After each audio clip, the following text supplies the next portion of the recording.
Warriors, Super Edition, Graystripe's Gal, by Aaron Hunter. Prologue. Then, Gremlin peered cautiously from the shelter of a holly bush, letting her glance flick from side to side. All her senses were alert, but she could see nothing beyond the dense undergrowth. Scent nothing except the lush smell of vegetation, and hear nothing but the rush of the nearby river. With a sigh, she stepped back into the hollow space about the center of the bush. No sign of him. Maybe our spies got it wrong. Her companion, Snake, was crouched down with his black and white furred shoulders hunched. He replied with a grunt. Maybe. He took her place, gazing out through the gap between the branches. Meanwhile, Gremlin began to groom her on patchy black, white, and tortoiseshell fur. Grimacing at the taste of the chervil she and Snake had rolled in to disguise their scent. Her pads jingled with a mixture of excitement and apprehension at the thought of what could lie ahead very soon now. Snake's tail lashed at once, snapping past Gremlin's face and startling her so that she could bite back a squeal of alarm. Snake spoke in a slow growl. He's here. Gremlin pressed beside him so that she too could see through the gap.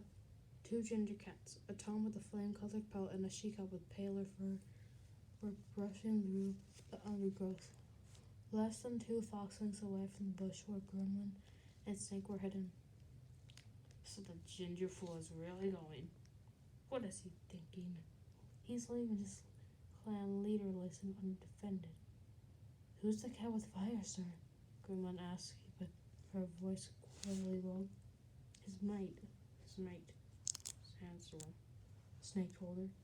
She's not important. Except that now she's one less warrior for us to worry about.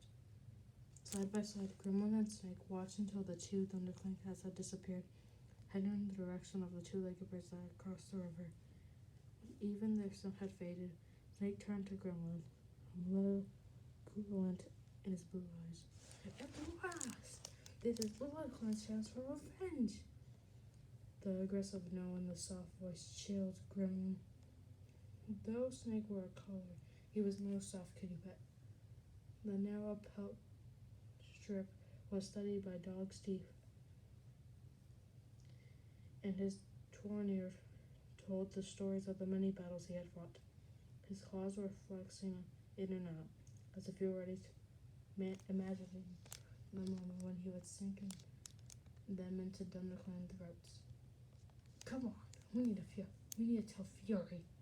He plunged out of the shelter of the holly bush and made off downstream toward the 2-legged place, choosing a route that would take him and Gremlin well clear of the ThunderClan camp. Gradually, he picked up the pace, and when Gremlin tried to keep with him, she felt in her belly the weight of the kids she was carrying. This is a bad time for me to go into war, she sighed off inwardly. Of course, BloodClan still wants revenge for the clans killing our leader, but I wish we could just wait a little bit longer. What would happen to her kids if she had to fight? Gremlin and Snake slipped silently through the 2-legged place until they found Fury and the rest of BloodClan gathered on the stretch of ground beside a row of monster dens. Tall building on the other 3 sides cut off the sunlight. The ground lay in perpetual shadow, and the only things growing there were a few clumps of thin, wilting grass. Fury was sitting on top of the tumbled pile of reddish, squared-off stones like the ones 2-leggeds used to build their dens. A long furred tabby with one eye slashed away, her pelt seamed with so many scars. She was the latest in a line of cats who had taken control of BloodClan since Scourge had been killed in battle with the warriors. Gremlin could well believe that she was even more dangerous than the savage Black Tom, who had almost succeeded in making himself leader of every cat in the forest. But a moon or so before, when Fury and the previous leader, Claw, had gone to the 2-legged place to search for food, only Fury had returned. Her paws still wet blood.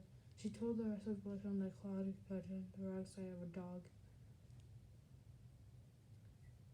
But Gremlin doubted that was the whole story. sorry. Fury won the remaining eye widened and her tail twitched in apprehension as Gremlin and Snake approached. Well, she rasped. Report. The other Bloodclan clustered around him eagerly, their eyes gleaming with anticipation as Snake recounted how he and Gremlin had seen Firestar and Sandstorm on their way out of ThunderClan's territory. So ThunderClan is vulnerable. Fury meowed when Snake had finished. Her voice shook with excitement and her shoulder fur began to rise. We must choose the right time to strike, but believe me, strike we will. Her BloodClan warriors broke out with yells of acclamation at the leader's words. Yes, we will take our territory. A skinny yellow Tom screeched. We'll try for that. We'll take the rest of the forest too.